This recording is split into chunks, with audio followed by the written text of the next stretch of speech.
The Honolulu Board of Realtors released its local market update today. It looks at the single-family home and condo markets by neighborhood. Live with us this afternoon, Honolulu Board of Realtors President Fran Villarmia-Kahawai.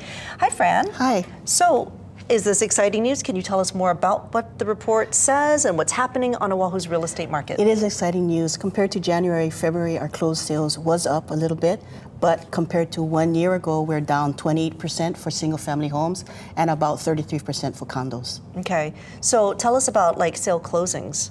The sales closings was about 173.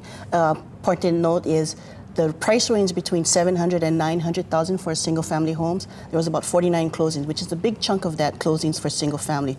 And for condos, there was 133 closings between the sales price of 300 and 500. So that's important to note because there's viewers out there who think, oh, we cannot afford to buy anything because the sales price, median sales price for a single family is $987. But there are closings, there are properties out there for those buyers.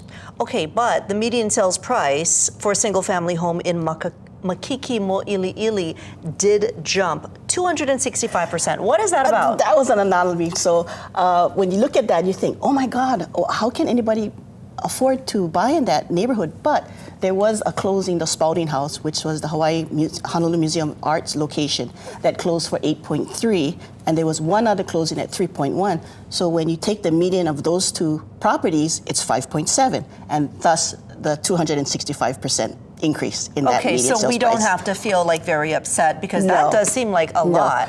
And I might add, the Spalding's house been on the market for 4 years. Now imagine adding that days on the market into the mix. It'll just mess everything up. So we don't take that into account. All right. Well, what other trends do you see neighborhood by neighborhood?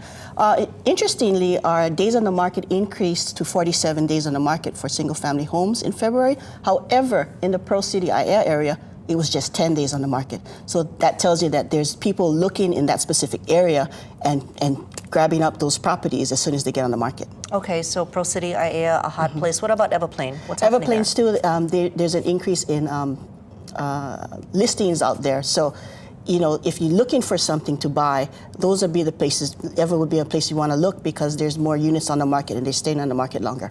Okay, so what is the competition like? Like if I'm out there looking for a home?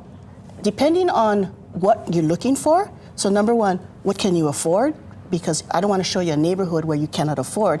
But as far as 1 year ago, there was a lot of competition, a lot of overbidding. Not the case this year. Okay. This year, you're seeing more sellers being open to offering concessions and credits to help with buyers' closing costs. You're seeing a decrease in sales price. You're seeing just sellers being a little bit more flexible. Buyers are able to take their time to look for a property that they really want to get into with the loan that they can afford and be able to close on that property. Okay, Fran Villarmia-Kahawai with the Honolulu Board of Realtors. Thank you so much for joining us. Thank you. All right, back to you, Tom.